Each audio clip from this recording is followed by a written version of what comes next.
Now let us go to the fourth step. In the fourth step, what we will do is that we will create the object and we will call the functions from the main. Let us see the output of this program first. Is a triangle 4. So we will try to compile that.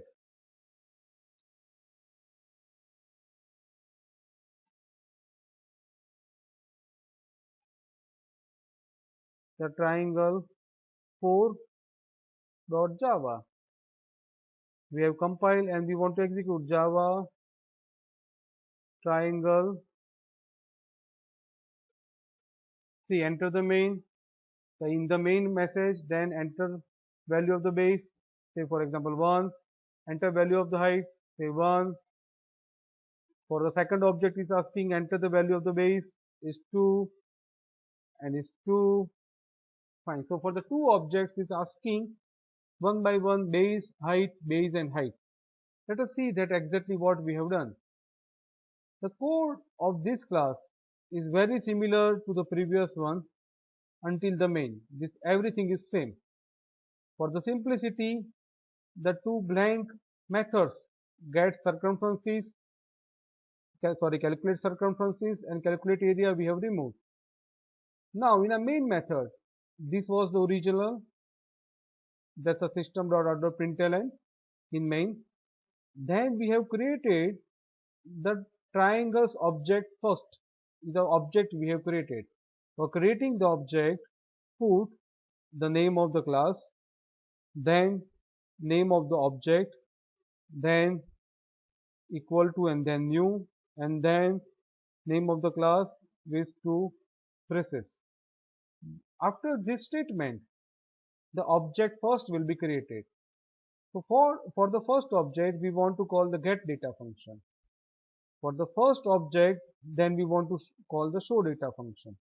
So after creating the first, we call getData function. From here, at that time, it will execute this statement. It will ask for the height and base like this. And then we have called the showData function. So from that point, it will go to this and will display the base and height.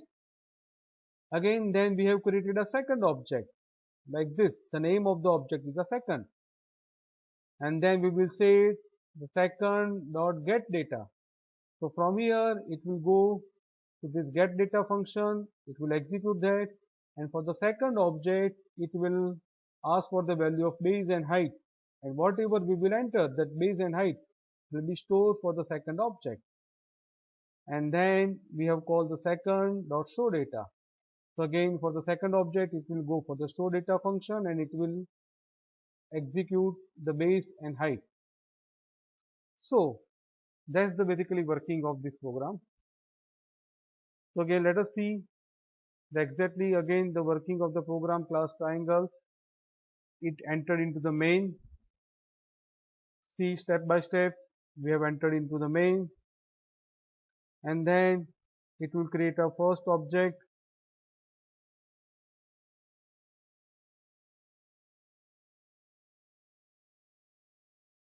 We have created a first object and then it will go for the get data function.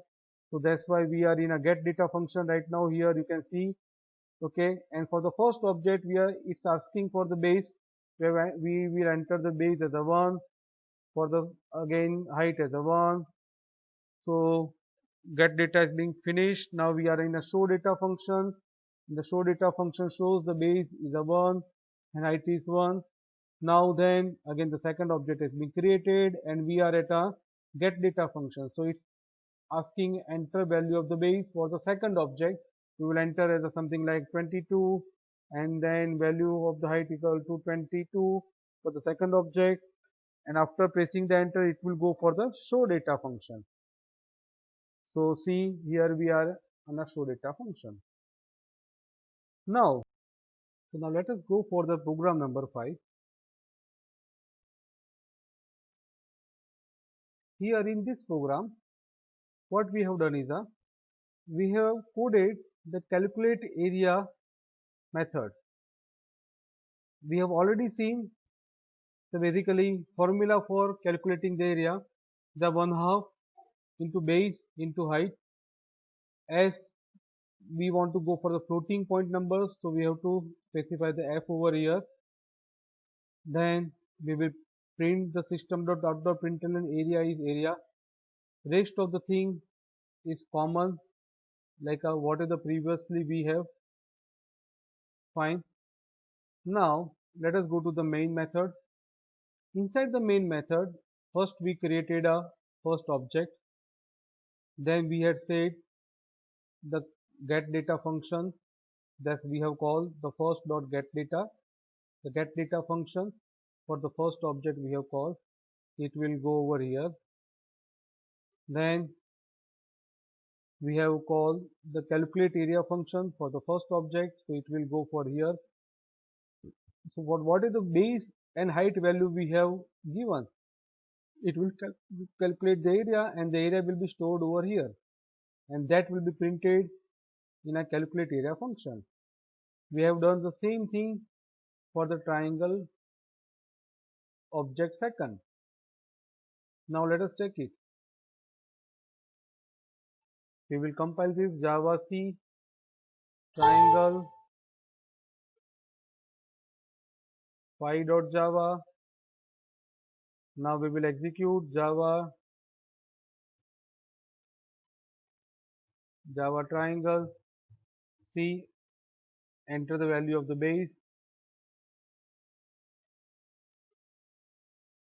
Let us enter as a something like 1. Enter the value for the height, that this is for the first object 1. Area is 0.5. Enter the value of the base for the second object. Let us enter 2.